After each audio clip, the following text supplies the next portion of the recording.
Hey there, everybody. Welcome back to Tavern Talks 2.0. I am joined today by my good friend Jonathon. What's going on, Jonathon? Yo, what's up? Nothing much. How are you? I'm doing pretty well. I know we've actually talked about having you on the show before. At least Velvet Games in general. It's one of those things where we always talked about it, and then the stars just never aligned. But I'm glad that you're able to join us today and kind of get back into what we do best here. Yes, sir. Me too. I'm glad to be here. For those of you who haven't already, make sure that you guys drop a like on the video. You click that subscribe button and ring the bell to make sure you're notified for new videos when they come out. If you're listening on Spotify, which our intention is to get this on Spotify soon, make sure you subscribe to that as well. Get notified of when new episodes drop. So I guess we'll get right into it then. Jonathon, I know you are moderately familiar with a lot of different anime. Is that correct? Yes, sir, it is. What would you say would be your preferred genre? Preferred genre? Probably Shonen Jump. Okay, so pretty on the nose there. Yeah. Yes, sir. Of the shows that have been coming out as of late, what would you say you've been keeping up to date with? As of late, like past couple months. Yeah, just the last season or so. Solo Leveling. I know when that was coming out. I was keeping up with it. I was watching like every episode that would come out every week. And then also when Demon Slayer, the new arc came out recently, I was keeping up with that. And that's pretty much it for like the new animes that have been coming out. I will say though that I have been watching. I've been trying to finish One Piece though. Oh man, that's a haul. Yeah. I think I'm on episode 730. And there's 1,000 something episodes. So only like 300 more episodes. Only 300 more. Well, I mean, I made it through like, the major first half. Now it's actually kind of getting interesting. So. Yeah, that's what I've heard is that once you get through that the first slog and I know that there are people who really liked it from the very start, and those people have stuck with it the entire time. But I think for other people, especially like myself, I look at that episode count and I just think like, my gosh, I don't know if I can climb that mountain. That's a tall order. So yeah. I think I've kind of not gotten used to it, because I don't think I'll ever get used to it. But I have finished Naruto and Naruto Shippuden, which was about 1,000 episodes in total. So I have done it before, so it is possible. But like you were saying about the beginning part, it's like how some people really like that and some people don't. I don't know. It's usually like a slow start, especially for older animes, because One Piece has been coming out for a long time. So I remember with Naruto and One Piece, the beginning is, for me at least, it was very slow and very kind of building up the story. And then when you get to episode 500, 600, 700, that's where it starts to get, really, interesting and really, exciting. And another thing that I want to mention is that I really like seeing how the animation style changes throughout the anime.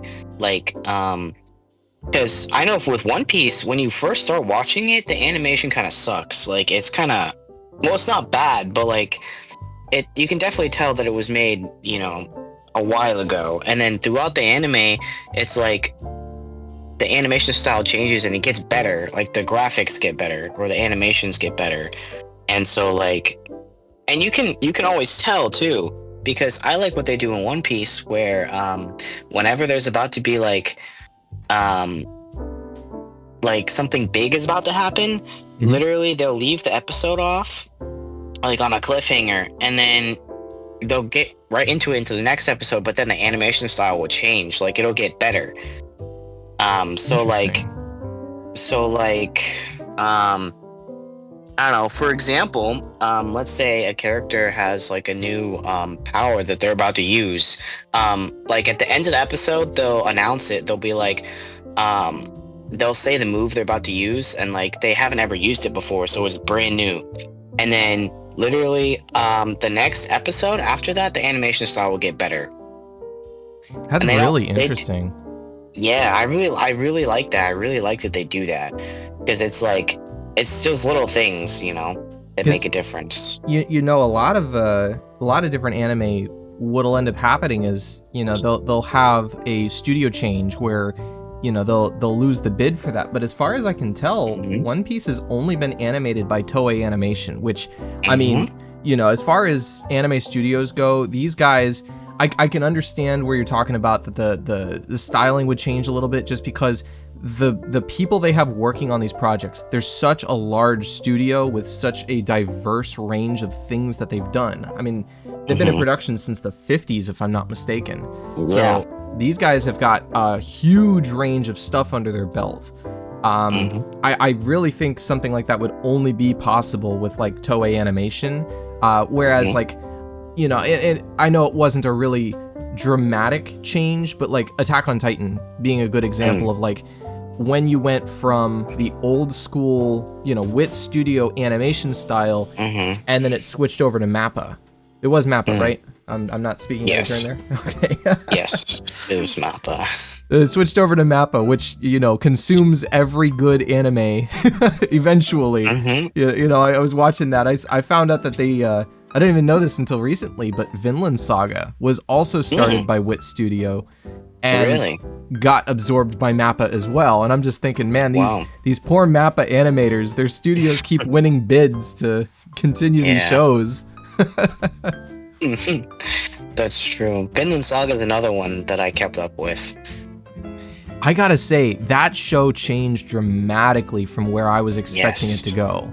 You know, Me too. I was thinking, and Skip here, I'm gonna put a timer up on here if you don't want spoilers for the show. I know it's still sort of new, and it's a really good one, so I recommend. You have been warned. 3, 2, 1. Anyway, I was really surprised that Torvin went that direction. Yes. You know, like the fact that he basically just left all of the, you know, just like, you can tell he still carries those demons with him, but at the same token, he doesn't carry that just fury and rage that he had in the first season.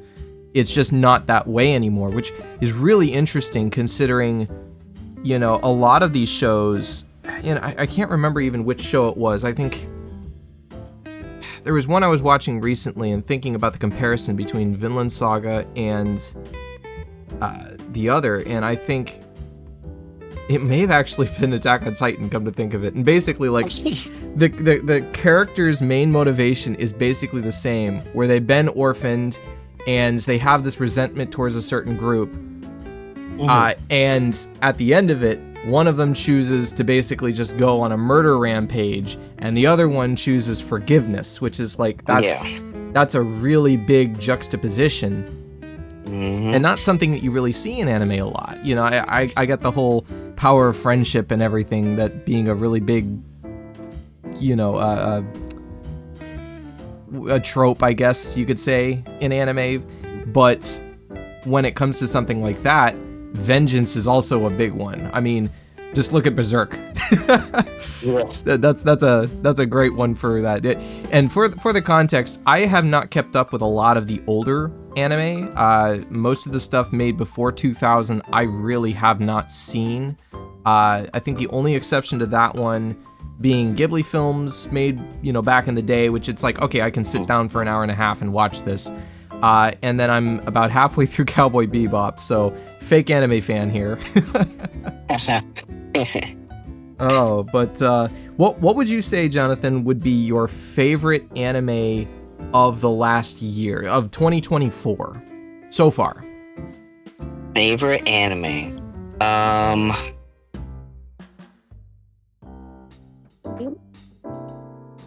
That's a tough one. There's a lot of really good animes that have come out. Mm-hmm. But honestly, it's near and dear to my heart. But Demon Slayer, I have always been a fan of Demon Slayer, and they've never let me down. They've never disappointed, with their new seasons that come out. I just love Demon Slayer, and I'm not gonna spoil anything, but the new season, the new arc that just came out, it was really good. Like I don't know if you've ever watched the anime or watched a show and you just get chills when something happens, because it's so good. It's like I got so many of those. Like I literally was shook when the thing happened. Yeah. When the thing happened, it literally shook me. I was like, whoa, I was blown away. Because I just wasn't expecting it. And I had so many of those moments during Demon Slayer. It was, and I have those moments every time a new season comes out. Something always blows me away, or something. It's just so good. And I love the animation style too. The animation style is really good in my opinion. I know exactly what you're talking about with the chills moment, because again, for anybody who hasn't seen the show, strongly recommend it. Will I say it's the best show ever made? No, it has its flaws for sure. I think my biggest complaint with it is probably the prolonged fight sequences, especially with the Swordsmith Village. That one felt like it was very much back and forth. The last season, there was a moment, and I remember watching this with my sister and making a joke about it, because I don't think they reused the sequence. I think they rebuilt it multiple times, which just goes to show, I don't know if they were just trying to pad for time or if they were really trying to hype this moment, but there's a scene with a character walking for about 45 seconds, and it's just walking in slow motion with dramatic music. And I remember thinking, peak animation here. They spent all their time making this character's hair flow in the wind, and the fog and everything around is just it was one of those moments that you really it was enjoyable, but at the same token it was comical how long it lasted. But absolutely, I remember especially the season before that, and again, major spoilers for everybody out there. I'm not going to drop this one if you haven't seen the show, but if you haven't heard about this spoiler at this point, you're a year and a half late. I don't know what you're doing. But the scene at the end of last season, not this year, but last year's, with a certain character who lives through a certain set of circumstances that we did not think possible, and the slow motion and the animation, you're thinking oh my gosh, the impossible choice is being made here. And, the fact that they just pushed through it was, incredible and very, very emotional. And I remember just thinking oh my gosh, this character is going to die. We've known this character since basically since the first season. And, now this person is just gonna, they won't be part of the show anymore. And then just a complete 180. And, at first I thought it was plot armor, but then I realized the direction they're going in. And it's oh my gosh, they had this plan from the very start, and that is amazing. Yeah, you're talking about the Entertainment District arc, aren't you? No. This was, No? I believe this was Swordsmith Village? Yes. Swordsmith? It was the Swordsmith Village arc. Oh, okay, I know what you're talking about. You know exactly what I'm talking about. The episode was 40 minutes long, and everybody lost their minds. Yes. I know exactly what you're talking. I will say that I don't enjoy animes that are very predictable. You know, some animes you watch them and you're just like, dang, I already know what's gonna happen. Cough, cough, My Hero. Although I have to say, of the Yeah. last season, there have been a few moments where I was like, oh, was not expecting that to happen. But then in other ways, it's a little Deus Ex Machina-y, where it just Yeah. kind of like comes out of nowhere, and it's like, okay, well, I couldn't have predicted that because I didn't know that was possible. Yeah, that too. I actually haven't seen My Hero. I do plan on watching it, but Really? like I said, yes, Okay. I'm trying to finish One Piece. But because I don't like starting one anime and then skipping to another one, because then I never finish the one I was watching before. And I'm already too deep into One Piece to just quit. I hear you. Well, if I can recommend an anime from this year that has not finished airing yet and is phenomenal so far, I had seen trailers for this back last year, and the moment that I saw like who was going to be part of it and, you know, sort of what it entailed, I immediately thought, I need to see this. Even if it's terrible, I need to see this. And it turns out it's probably one of the best shows this season. I feel like I'm looking on my anime list right now. It's even rated lower than Ray Zero, which I do not agree with. Wow. You know, Ray Zero feels very convoluted right now. I'm sure they're going in a decent direction, but like it's rated a whole 0.2 lower, which is crazy. I would strongly recommend Dandadan. If you like shonen, if you like romance, if you like spooky stuff, I mean, it was like, I heard one person say at one point, this is literally the show that anybody who likes, you know, anime can find something that they like in it. You know, I personally loved Love is War. Kaguya-sama, it was a phenomenal show. I'm looking forward to hopefully another season on that one. I've heard mixed things about a possible, I think, 4th season after the movie. But honestly, this show is one of those where I've heard a lot of complaints, and you know, I understand it, where they say that the female protagonists in the show are treated like basically just the love interest, if you will, or not even necessarily the love interest. They may just be another character in the background, and that can be very frustrating for people because it's like, well, I really want to see, you know, this character developed into an actual person, not just an object of desire for the you know, the main character, if you will. In this show, Momo Ayase and I believe it's Ken Takamura? Everyone just calls him Okarun because, big joke, he's named after this like you know, gigantic Japanese actor who passed away in 2014. Who is, I guess, the obsession of Momo. And these two characters end up sharing, like, it's pretty clear immediately, like within the first episode, that there's going to be some sort of a romance setup. And the way that they handle it is just so well done. It feels very real, very human. You know, it's very enjoyable to watch for a variety of reasons. And if I haven't already, you know, encouraged you to go watch that, like if what you're hearing doesn't sound good, then nothing will make it better.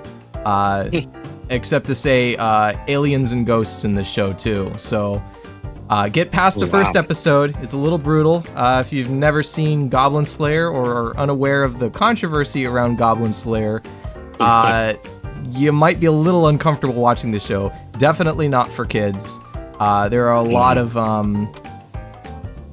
PG-13 and R-rated references in here, but to say it's like outright, let's put it this way, it's not for adults only. You know, I think teenagers can really enjoy this as well, just as long as you are a teenager who is okay to handle uncomfortable situations like this. So just, you have been warned.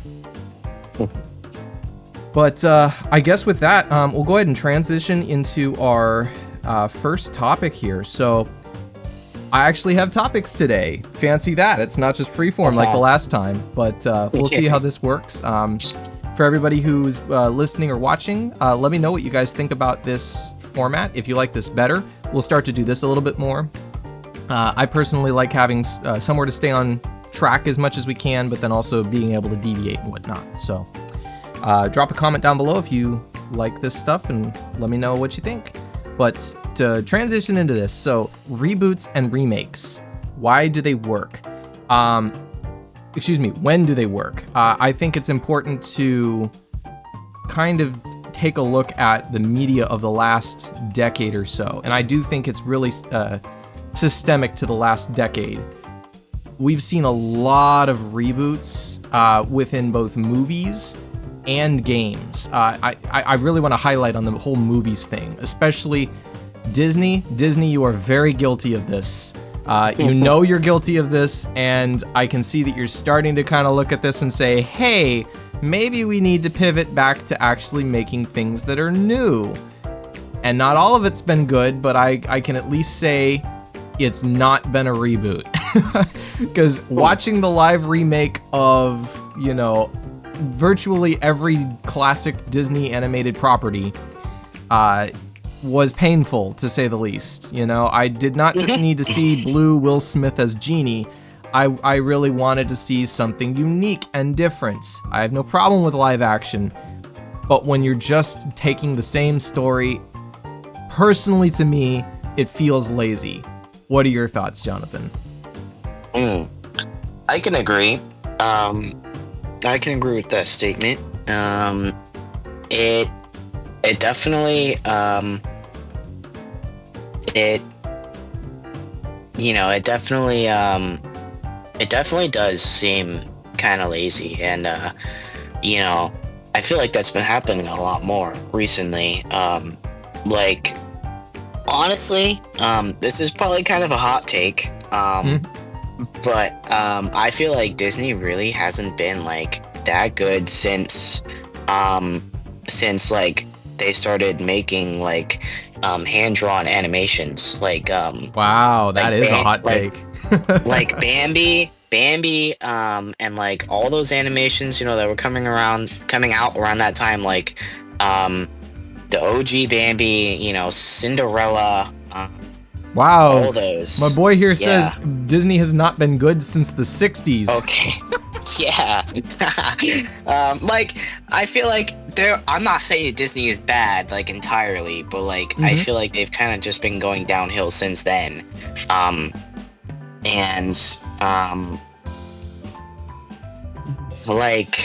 There are some good shows, that are original. But I feel like since Disney has just been buying up everything, and since they've just been taking over everything, the shows and movies that they've been releasing, I feel like have been lower quality than they used to be. And also that they've just been making so many remakes that it's I want to see some, like you said, I want to see some original stuff, when Bambi came out, or when Cinderella came out, or when Snow White came out. All those shows, all those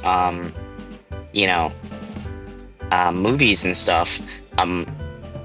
What's that movie? Jungle Book. When that that was my favorite movie growing up. And all those movies, I feel like were just so magical to me when I was younger, and that's, I feel like, what Disney, used to be about, was, the magic, and right. watching those movies growing up, literally they were just so good, and I literally remember them even now. And it's now I feel like movies and shows that they release aren't even really that memorable. The only this is kind of another hot take. I'm just full of hot takes today. I feel like the only show that I've watched recently from Disney that I feel like was actually good and actually made me want to watch the new episodes when they came out was The Mandalorian. Because I'm kind of a big Star Wars nerd. Yeah, geek nerd. I love Star Wars, like the Star Wars universe. And that was kind of an original. Um, I guess you could call it an original because, they kind of I mean, extended. It absolutely is an original. They played within the Star Wars universe, but it's definitely not something. It's not expanding the Skywalker trilogy. Excuse me. Sextet. I don't know what you call 6 movies. I don't count the latest 3. I'm sorry, they were terrible. Like the first. Yes, I agree. Episode 7 had potential, but as a standalone movie, it wasn't that great, and then they murdered it with the other 2. So, sorry. Anyway, you were saying. No, I agree. No, I feel like, the last show that really had me reeled in was The Mandalorian. Like, I literally have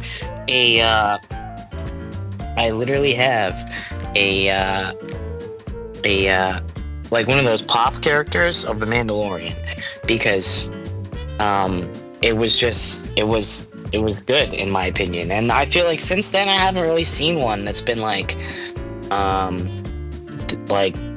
I want to watch that, interesting. I literally I literally don't even have Disney Plus anymore, because I was like, there's nothing even worth watching on here anymore. I hear you. The only reason we still have Disney Plus is because it's literally part of the Spectrum cable bundle. I guess what's funny talking with Tate, he used to work with Spectrum. My understanding is not anymore, but that aside from the point, he basically explained it to me and said that at the time, because this was about a year ago, I think, year and a half maybe.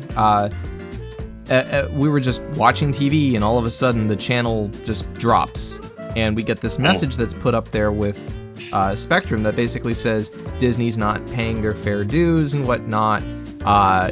Please call them and tell them they need to, get with the program. And basically they felt like Disney was being greedy. Well, lo and behold, Spectrum was basically demanding that all of their customers should be getting Disney Plus for free, and Disney said no deal. So Spectrum basically suspended their services until they cooperated. I don't know how they managed to pull that out. I don't know if that's insider information. I will check with Tate and bleep this section if it is, but I don't think so. He was only a technician, so I can't imagine that's insider. It's not like he was working corporate or anything. Yeah.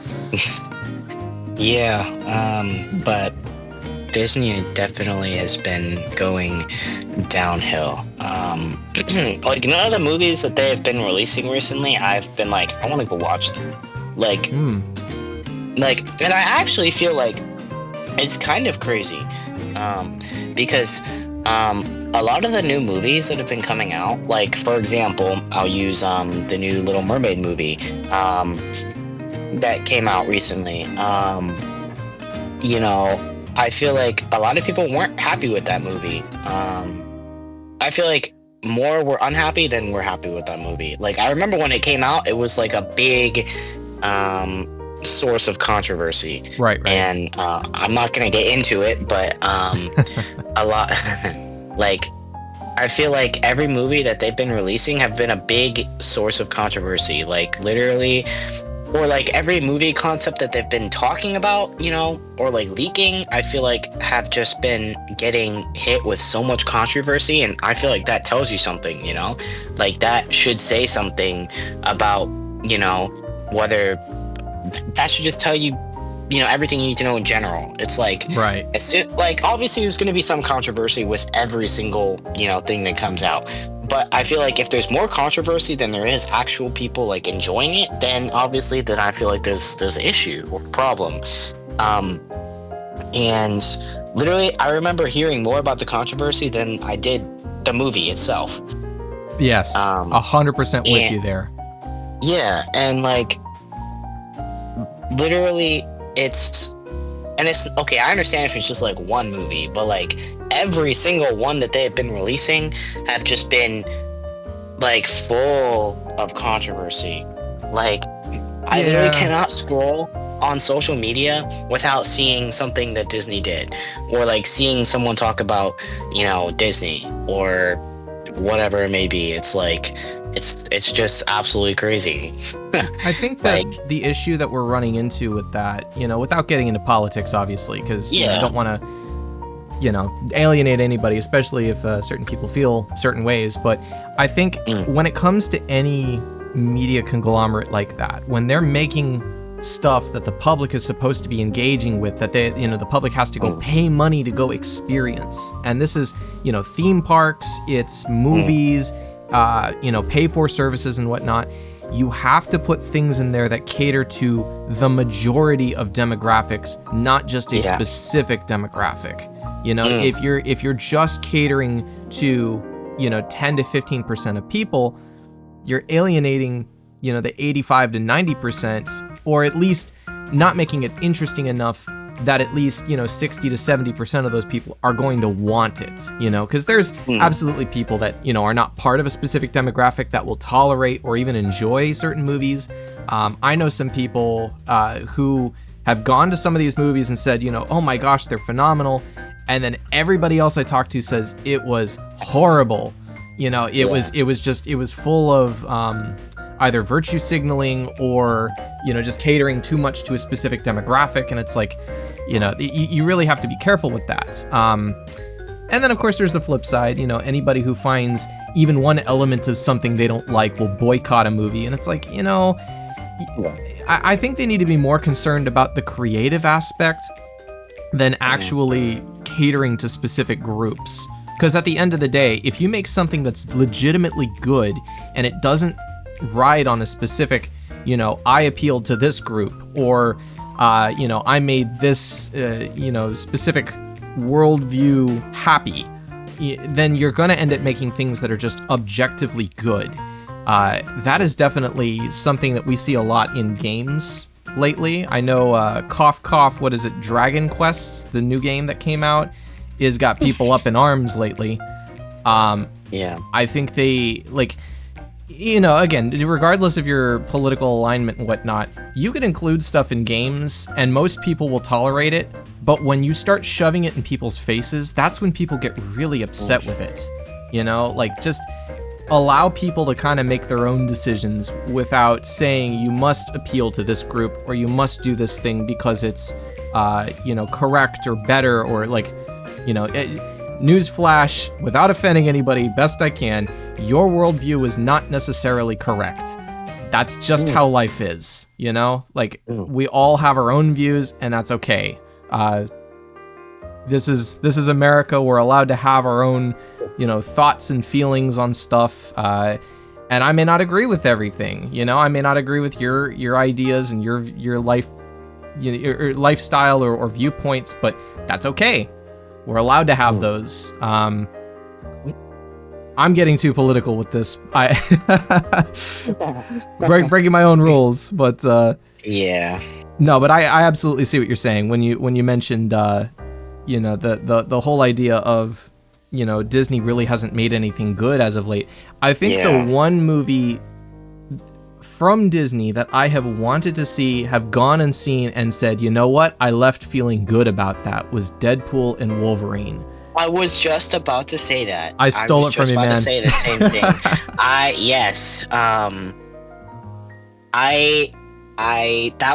That's actually what I was gonna say next, is that the literal only movie that I wanted to see recently that came out in the past couple of years was Deadpool and Wolverine. All the Deadpool movies. I feel like the Deadpool movies in general have been phenomenal. You know, definitely. They have not let me down. Obviously, it's obviously rated. What is it rated? R? Oh yeah. Yeah, you can't get away with that without rating. Like, if you told me it was adult only, I wouldn't be very surprised with that. No. Obviously, it's not for everyone, right? You know, it's obviously for, you know, adults. But regardless, I do feel like that movie was like, had me, like, I actually think I cried a little bit in that movie. surprisingly, because movies don't really make me cry that much. But I feel like I was so like drawn into that movie that like I actually like was a little bit emotional, which does not, I feel like, does not happen with Disney movies anymore. And it's kind of crazy to think that that movie, that movie, sorry, I just lost my train of thought. You're good. That movie was made by Disney. Right.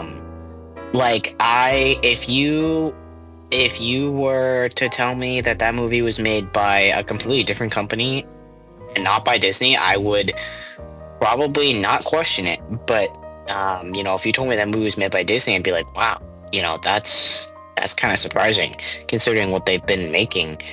And I think the reason it ended up that way is because when they went into negotiations with Ryan Reynolds, he said, "You have to let me write it." Yeah, I do remember hearing about that he was the one who I think he directed it, didn't he? Good question. Or did he write it? Or I know he wrote it, but did he also direct it? Because I wouldn't be surprised if he also directed it as well. So no, he did not direct it. It says Surprising. I guess he... Yeah, it looks like Sean Levy is the guy who directed it. I don't know much about him. I'm not familiar with the name. Yeah. He may have some history with Ryan Reynolds. Yeah. But all I know is that he did a good job. He did a phenomenally good job. Yes, honestly, that movie. The whole sequence with them fighting in the Honda Odyssey was hilarious. Yes, that too. And since we're actually talking about the movie, the one scene at the end with the music when they were about to destroy themselves, Wolverine and Deadpool, that scene was the scene that actually almost made me tear up a little bit. But the music was so good, and that scene at the very end. Careful, mega spoiler stuff there. Yes, 100%. I mean, you kind of spoiled it a little bit already. Oh, the Honda Odyssey. I mean, I guess it's like a halfway through the movie, and let's put it this way: you put Deadpool and Wolverine in the same movie, and you don't make them fight, you're not making the movie correctly. Okay, that is true, but they both have a healing. It was the healing factor, so they have to fight. Yeah, and I also really like they included history of the other the Wolverine movies in the past. I really like that. That they actually included some backstory as well, and they didn't just they didn't make it to where they explained everything like filler, but they made it to where if you wanted to know more, you should go back and watch the X-Men movies. Right. They didn't make 30 minutes of just filler, because they could have done that 100%. They could have made this. How long was this movie? 2 hours? Hour and a half? I want to say it's 2.5 hours. Let me check on that. Okay. Yeah, it was long. But they could have made it 3 hours if they really wanted to, because there was a lot of backstory with Wolverine. Okay, so it was 2 hours and 7 minutes. Okay. Which is the longest Deadpool movie by 7 minutes.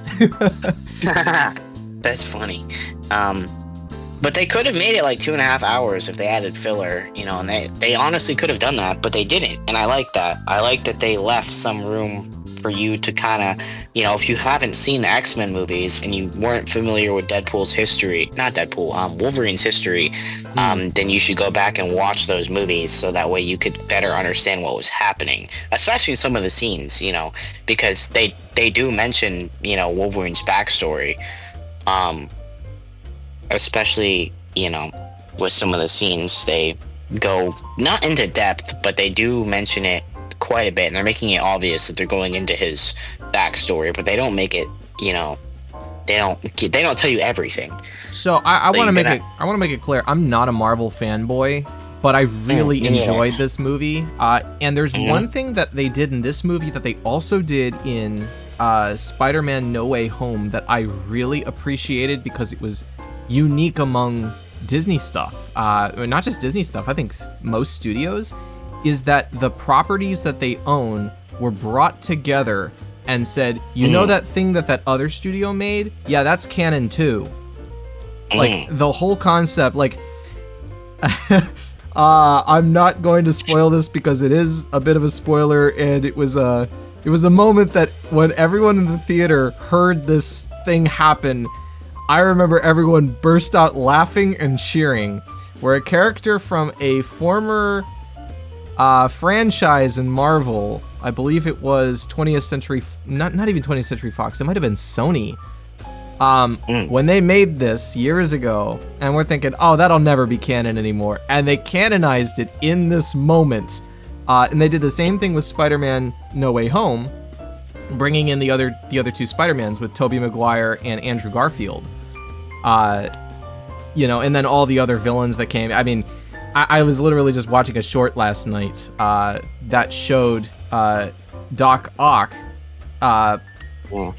with Tobey Maguire, and he's like, you know, he says, Peter, my boy, you're all grown up. And I remember seeing that scene just thinking, oh my gosh, I feel like he's talking to me. Because I grew up with that, you know, that a lot of people agreed. Tobey Maguire was Spider-Man, and now, you know, he's 40-something, I think. Yeah. Oh, man. But, yeah, no, I'm 100% there with you. When it comes to Deadpool and Wolverine, and the fact that they brought it back, because, again, I think 20th Century Fox was the one that was making all of the X-Men movies. Yeah. And they could have very easily just swept it under the rug and said, we're starting fresh, but they didn't do that. 100%. The fact that they 100%. Held to it and said, all the stuff that has been made up until this point, all these years, is one of the many universes, and we're calling it canon. You know, it felt like a nod to the fans. Because again, when it comes to Marvel movies, you know, I think they need to walk that balance of not just catering to the fans, but also making it an enjoyable movie. And they really have been doing a good job with that as of late. Despite some of their... I mean, I'd say Spider-Man No Way Home and this movie, Deadpool and Wolverine, are probably the two that may keep the franchise alive, because everything else has sort of been not so very great. I didn't even see the most recent Guardians of the Galaxy, if I'm being honest. I saw it, but it wasn't really that memorable, you know? That's what I've heard. I think I saw it in the theater, and it was like, oh, okay, there is like one scene that like I do remember specifically that actually had me crying, but that was pretty much it. Like, the movie is kind of, it's okay. Yeah, that's what I've heard. But yeah. I'll tell you what, let's go ahead and move on to the next topic, because we've only got so much time. I know you've got things to do today, so yes, sir. We'll go ahead and move on to the next topic. What do you think about... And you know what? I'm actually going to skip over this one because I feel like it's not all that important. We're going to go straight to the third one. What do you think about indie media versus mainstream, the mainstream studios? Like, as far as like your thoughts on that, what do you think about, you know, big studios making games and charging exorbitant amounts versus the indie side? Like, give me your thoughts on that whole process. I think that,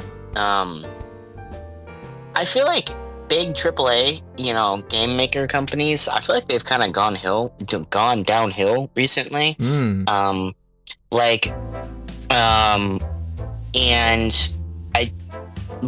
don't know, this may be a hot take, but like EA, no, definitely. Whatever you're about to say about EA is not a hot take. Okay. EA and, you know, companies like them, I feel like they just make, like, I think I've seen it. Like, I've literally seen it playing games, you know, from them. It's like, I feel like the quality has just been, like, bad, like, recently. Like, I feel like they're in such a, like, rush to make, like, especially when it comes to series, like game series. I feel like recently, like, for example, the Assassin's Creed franchise. Oh my gosh, yes.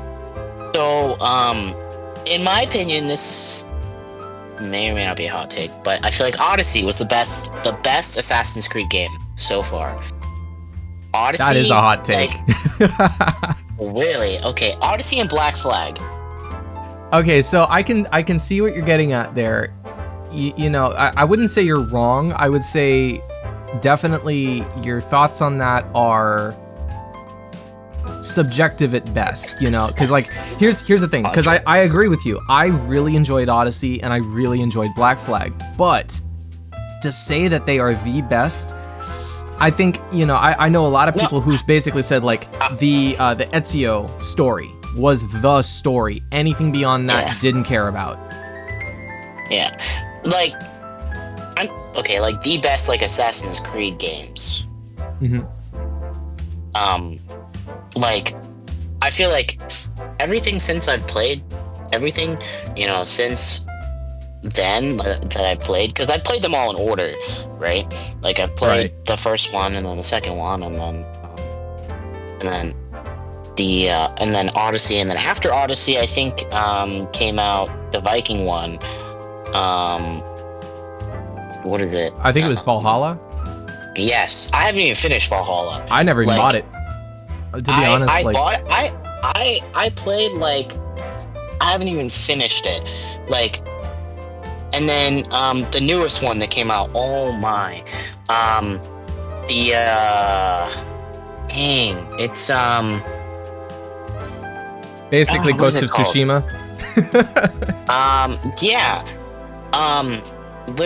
I literally like played that game. And it just feels like a DLC. It doesn't, like, they literally released it, and it doesn't even feel like a complete game. Wait, like, I think I'm thinking of the wrong one. Is this the one that goes back to, it's like, it goes back to, like, Baghdad or something? Yes. Yeah, I haven't, I've heard, and you know what? I think part of it, to be honest, it almost felt like it was a last minute, like, we'll shovel something out and the fans will like it. Because the fact that it came out and I heard almost nothing about this game. Like, it came out of nowhere, and then they're just like, here's something you'll like. And I'm like, okay, I guess that's cool. How does it relate to the story? No idea. Doesn't tell you. Like, as far as I can tell, which again, I didn't even get this game because I saw it and I'm like, no, I'm not paying. Was it $60? Yeah, it was 60. Which is why I'm actually kind of mad about it. Because I feel like it was definitely not worth that much. No way. You know, and like, the thing is, they keep reusing engines. Like, although this one, I think I heard that it's like a hybrid engine. Like, it's on its way to the next one, but it's not quite there. So, yeah. Yes, I agree. But going back to indie games, I feel like they're kind of hit or miss. I'm not even gonna lie. Like, you know, some of them are really good, but, you know, the problem with indie games is that they don't really have enough funding to make a series. Like, I feel like if they make one game, you know, usually what happens is they stick with it, and they pretty much try and brand the heck out of it. Like, they literally will, you know, beat that game to death, basically. And at some point, it's like beating a dead horse, honestly. It's like the last indie game that I think that came out that I actually played for a little bit was Power World, unironically. Really? Yes, and I actually enjoyed that game for a little bit. But then, you know, Pokemon, you know, the company that owns Pokemon was, you know, the whole thing came out and they started, like, you know, going back and forth, whatever. But the little company, you know, the tiny little thing called Nintendo. Yeah, like that game was actually fun for a little bit, but then it just kind of gets repetitive. That's what I've heard, you know, and I haven't played the game. It's one of those that I keep seeing stuff for, and to be honest, it looked interesting enough, but I'm worried that, you know, I would go and buy it, and then 2 weeks later, Nintendo would file another lawsuit, and it gets taken down, and my money's just gone. And it's like, well, I don't want to do that either. Yeah, that too. It's like, these indie game companies, it's cool that they're making these games, right? But it's sometimes I just feel like I said, it's really, really hit or miss with them. Some of them are really good, and some of them are terrible. And like bigger companies, like AAA game companies, are like a safer choice. Sometimes I feel like, but the problem is that they're really expensive. Their games usually. I hear that. But like with indie game companies, like I feel like you really have to like look, and you really have to like try and find like good. Like every game company makes games that are hit or miss. Like there isn't a single there's probably people who disagree with this, but there isn't. I feel like, in my opinion, there isn't a single game company, whether AAA or indie, that have made a game like a franchise that where every single game is good. I would agree with you on that for sure. Like, yeah, there's definitely studios that, and I've come across a few where I overwhelmingly enjoy the majority of their games. Yes. But does that mean all the games are objectively good? No. Yeah. Like Paradox is a good example of that. I like the games that come out of Paradox. I'm a Hearts of Iron guy. I like Stellaris and Crusader Kings and Europa Universalis and all that stuff. Like, they're good games. The problem is the way that they implement them. It feels like, and again, this is the problem with AAA studios a lot of the time, and this is one of my biggest grievances with them, is the fact that they'll release a game that is 60 to 70% done and then DLC the rest of it. It's like, I agree. I get that you have to keep the doors open and you have to pay your developers and everything. I really don't mind paying a bit more for a game if the game is finished and you're not going to charge us and nickel and dime us for every little, quality of life update. Like, for example, Crusader Kings 3, right? Like, that game, it's decent. By itself, it's decent. With the DLCs that they've been releasing, specifically, I think there was, I think it was the Courts. I forget exactly the name of it, but basically, the idea of it is that you can, instead of just looking at the map, now you can go to your throne room and you can interact with people within that. It's like, that's not something that should be a DLC. That feels like it should be a feature of the game. You should not have to pay another $35 or $40 for this thing that should have been part of the core game. Yes, I agree. And I get it that it was a delayed release because I guess it wasn't ready, but that doesn't justify putting a $40 price tag on it. Yeah, I agree with that. I feel like one of the games that did that for me, made me feel that way, was Kingdom Come Deliverance. Oh, wow, really? Yes. Some of those DLCs, like, they're good, but I feel like they should have been part of the story already. Like, not all of them, some of them. The one with that girl where you can play as the girl. Oh, yeah. That one was cool. That one I kind of felt like was a cool DLC. Like it something, that should be a DLC. But there was the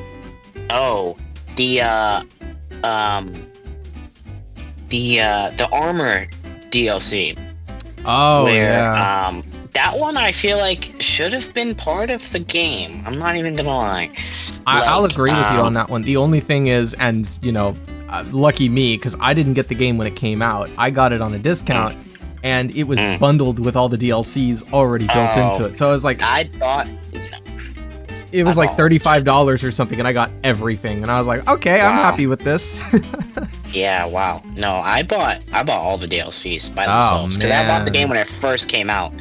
So I bet you're pretty hyped for the new one then, huh? Yes, I am. Which is funny, by the way. I'm sorry to cut you off. I just want to pin this. The fact that we literally talked about this in the last episode, and I went into great detail about, how excited I am for Kingdom Come Deliverance 2. And, I don't know how many people actually know that game. Like, I feel like Yes. it's a lesser known, because I don't think that's AAA. I think that is I think it's an indie game. I think it is. I think you're right. 100%. I think it's like Warhorse Studios or something. It might be, but I still Something remember like that. I still remember that commercial. The launch trailer Yeah, when with that the came live out. action. Yes, and they have Henry ride out on the horse. So I'm like, Yes. Henry, Yes. you're real. Yes, he actually exists. He's a real person. He looks real. He looks just like him. Yes. No, and the thing is with Kingdom Come, when you beat like the entire game, at the end there's that little marker that like is like you have to go to it. Like, and then it's still there, like it's still on your map, but you can't do anything with it. Right. Like, I don't know if you know what I'm talking about. Yeah, where you have to like ride to a certain area and then it's just like, okay, game's over. And I'm like, what? Yeah. And then it goes to a cutscene, I think, if you go over there. It does. And if you want to go back then- and do any of the DLCs, you're just loading a save file. Yeah, pretty much. And like, I was like, bruh, that's actually crazy. But no, I literally, when that game came out, I literally was grinding that game. Like, I feel like it's one of those games where like you can play it after you beat the storyline and not get bored. Like, literally, I literally would go like, what I like to do in that game, is I would go to Skeleton after like I beat the game. I would kill all the bandits, take their loot, and then literally I would go to the town and sell all their stuff and then make a crap ton of money. And I literally just would do that over and over and over and over again. Yes. And like it was pretty much a money farm, honestly. It is, because like the bandits aren't even that like aggressive. No, and they have really good stuff. They do. Really like. I don't know where they're getting this stuff from, but like, literally, they have like one of the best swords in the game. They have it on them when they die. Yeah. And like, literally, I would just money farm them, and I would. Oh, another thing that I really like to do was the brewing. I really like the brewing aspect. Interesting. To me, Like, that where you felt a could- little repetitive, but I can see the Really? appeal. Like, I would just brew. And I really like schnapps. The saving potions. Yeah, the savior saving schnapps. drinks? Yeah. I really like that aspect too that they did with that game. Where you'd actually have to go get them instead of just, going to the menu and saving your game. I do like that. The only thing is, and I mean, you can still go to the menu and save your game. The one thing I didn't like about it is the fact that you literally couldn't save it unless you had that item. Yes.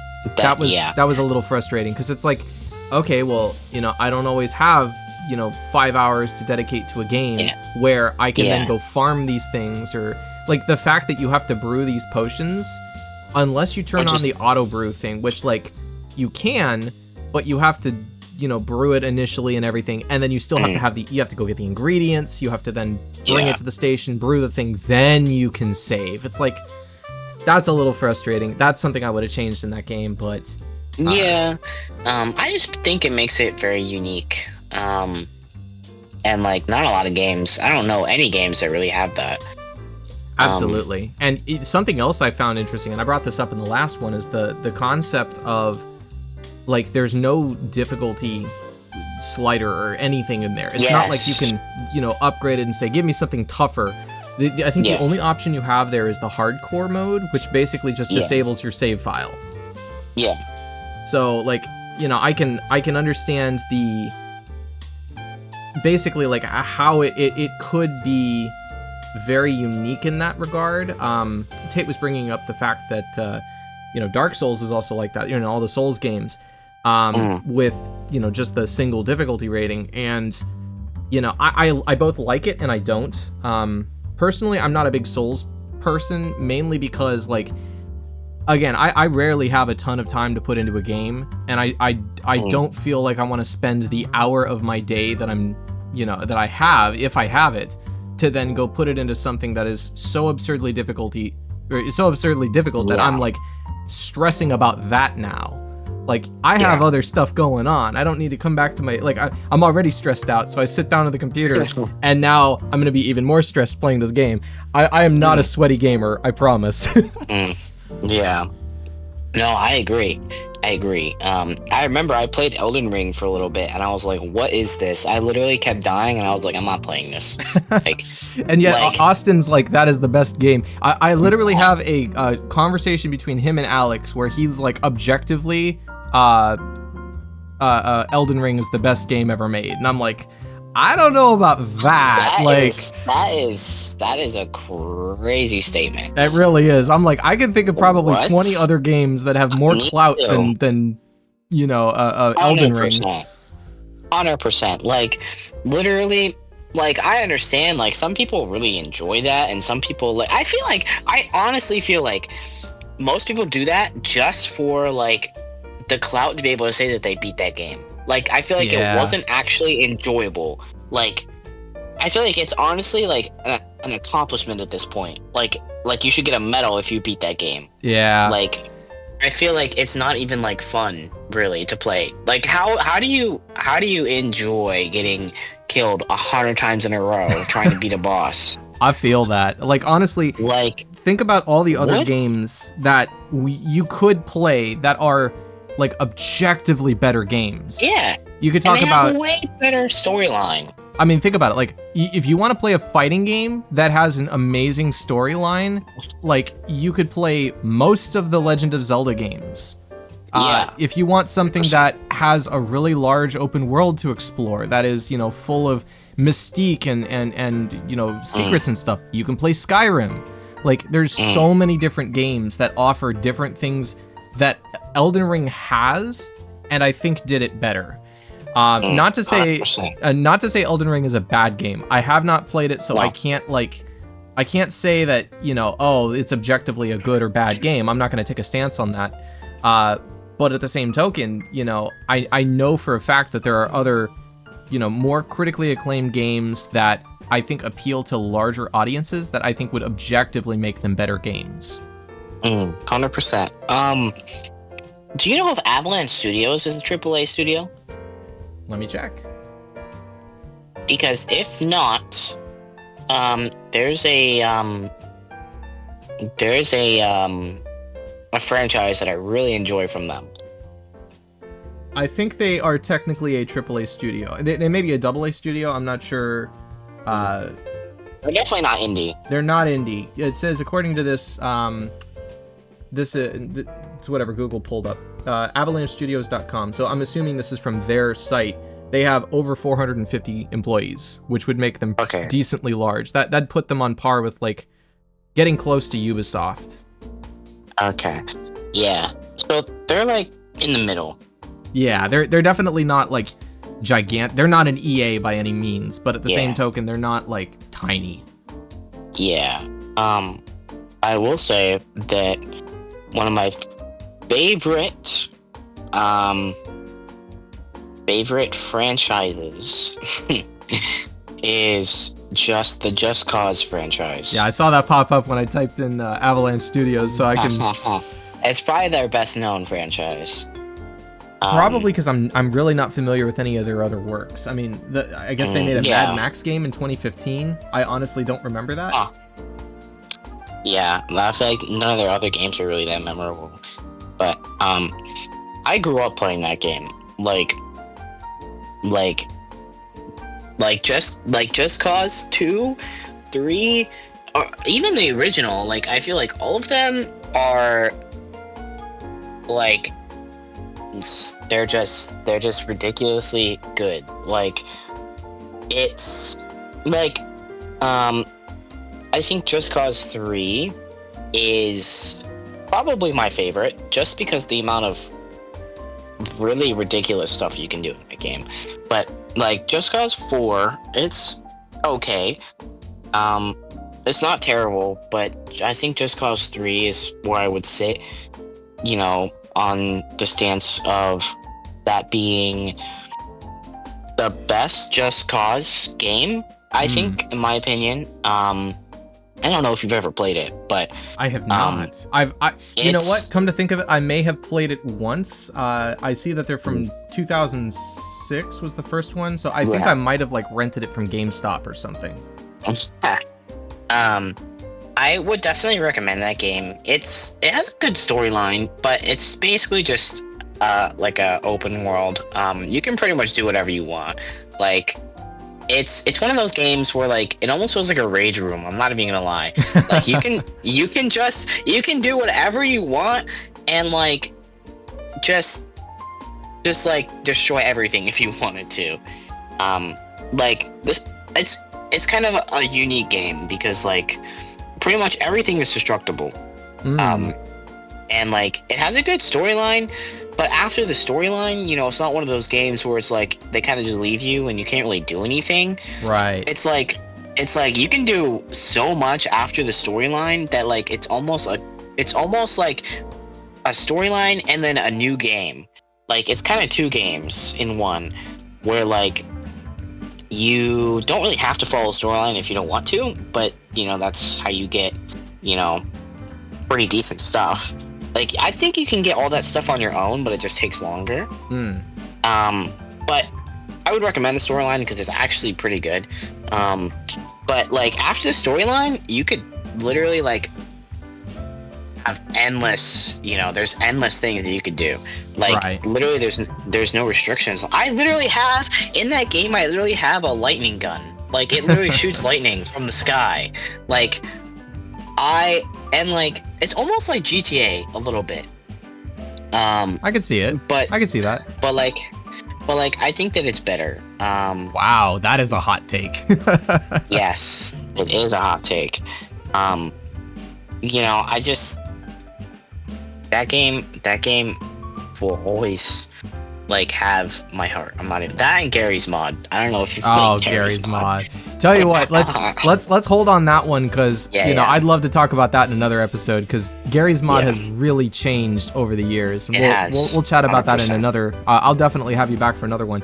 Really quick before we move on to our last segment, I just want to drop a sort of a tickler on this.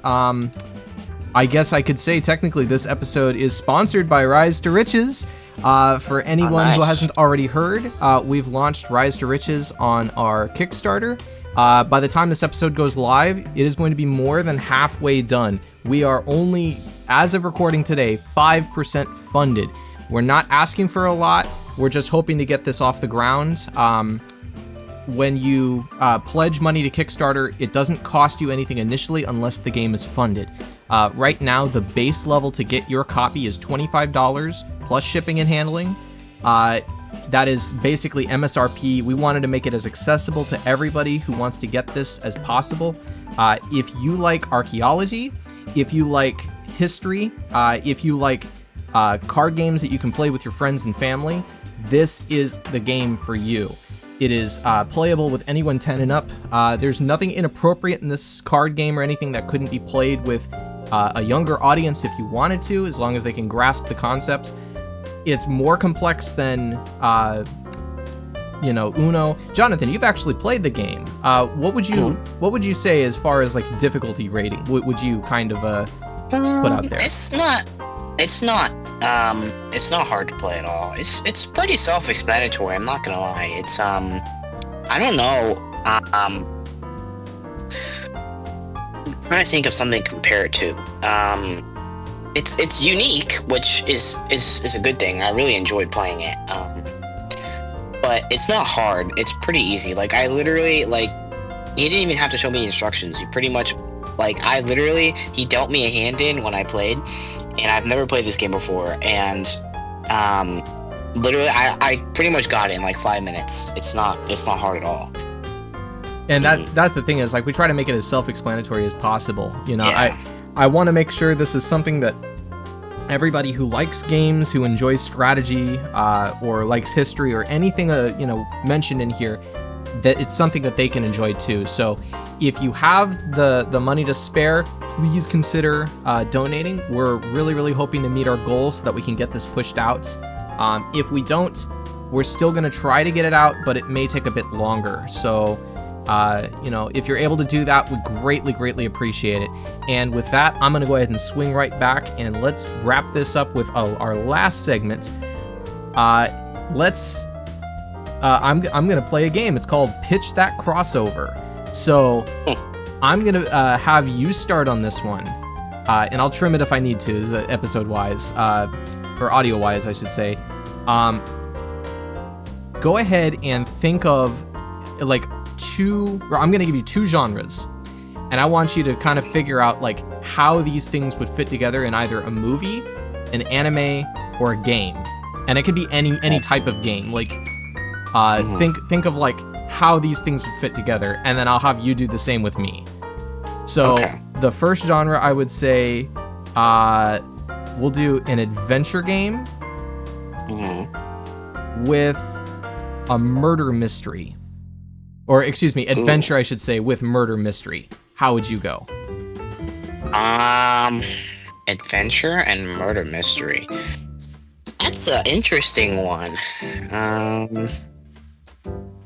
I feel like, honestly, that would probably make a pretty good anime. I'm not gonna lie. I think the way that I would do it is, I would probably make it to where the main characters in the anime are almost like detectives, kind of, where they're trying to solve this big case, of this, almost like, I don't know if you've seen it, Death Note. Oh yeah, I've seen Death Note. Yes, I don't know who hasn't seen Death Note, but similar to Death Note, but not in the same way. Where the main characters are working for this big, detective agency or whatever, and pretty much, there's this serial killer like that's on the loose that's been murdering mad people, and they haven't been able to catch them, right? Like the normal police have not been able to catch this person, and I would think that this serial killer was not just any serial killer, and they would, leave clues and whatever for the whoever was investigating the case to kind of find out who they are. But these clues were not, they're not just some clues that pretty much make it to where that person is obvious, right? They're clues that, are a lot harder, to understand and to really like put together. So like the normal police department couldn't solve this case, or they can't solve this case. So they call in, this special, agency that specifically deals with like murder cases like this, or serial killer cases. And so like the main characters probably have it be like a male and a female, and like they have, I would honestly, I would make it to where the dynamic between them, where one of them was kind of like on, I would say the dumber side, but like, where like one of them was on the slower side, I think, and then one of them was like super smart, right?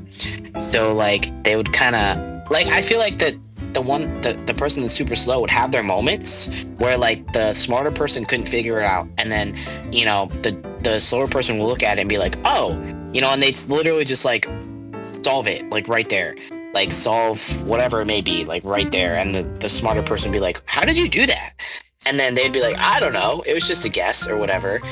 And then like they would probably like go around like looking at these clues or whatever, and like it'd be a whole like series or whole seasons. What's funny is, as you're describing this to me, I recognize that there are 2 shows that immediately come to mind when the way you're describing this too. Supernatural and Scooby-Doo. Oh, yes. Okay, I actually didn't think of that, but yeah, pretty much. But like with Scooby-Doo, there's more people. Yeah, that is true. Yeah, but with this, I feel like it'd only be like 2 people. But yeah, like I feel like it'd be a fun concept where like, but like with Scooby-Doo, it's multiple. Like each episode is like a different bad guy or whatever. Yeah. Oh, so this one would be more like a single person. Yeah, a single person where like this person was like so like one step ahead of everything that like they literally would take like a whole season to catch this person. Okay, I can see it. I can see it. But yeah, something like that, you know, where like they'd have to like they would like have to like go to like these, or it could even be like the serial killer was like they literally were like worldwide, like they would kill people like in different countries, so like they'd have to go to like different countries just to investigate this case. Interesting. Yeah, something like that, you know, something unique. Okay. Yeah, I can see that. So now you go ahead and give me something. I'm gonna see if I can pair that. Okay.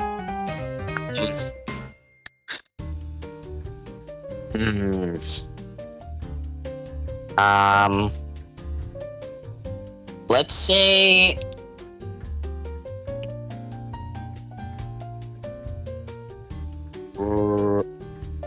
romance and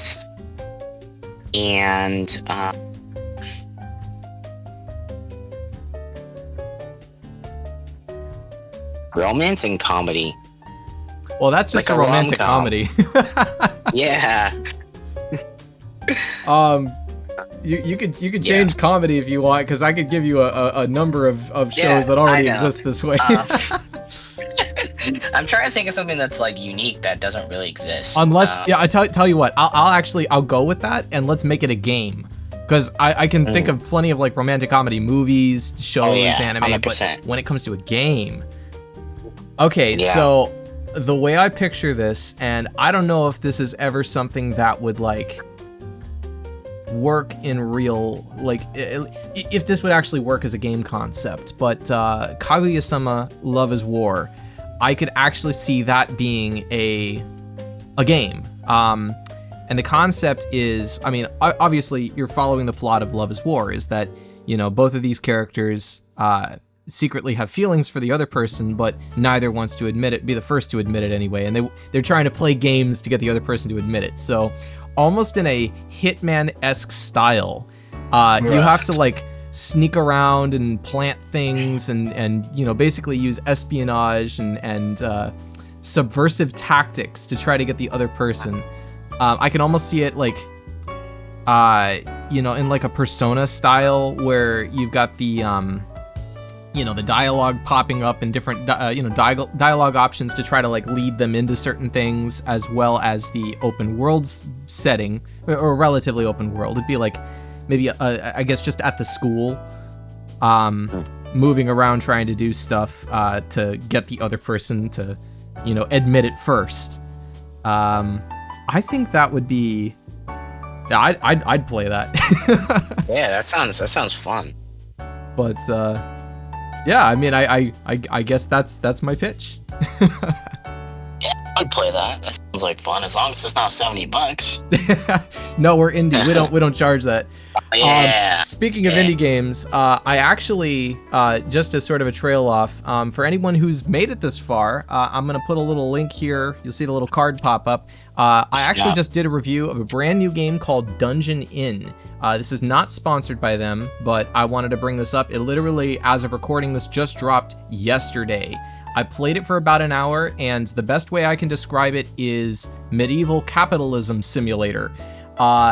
It's quite an interesting concept. I haven't seen anything quite like this before, at least with like the flow of it. You know, I've seen other games where it's like managing an inn or a bar or something like that in medieval, but this particular style, I think, fits the indie genre very well without being too overcomplicated.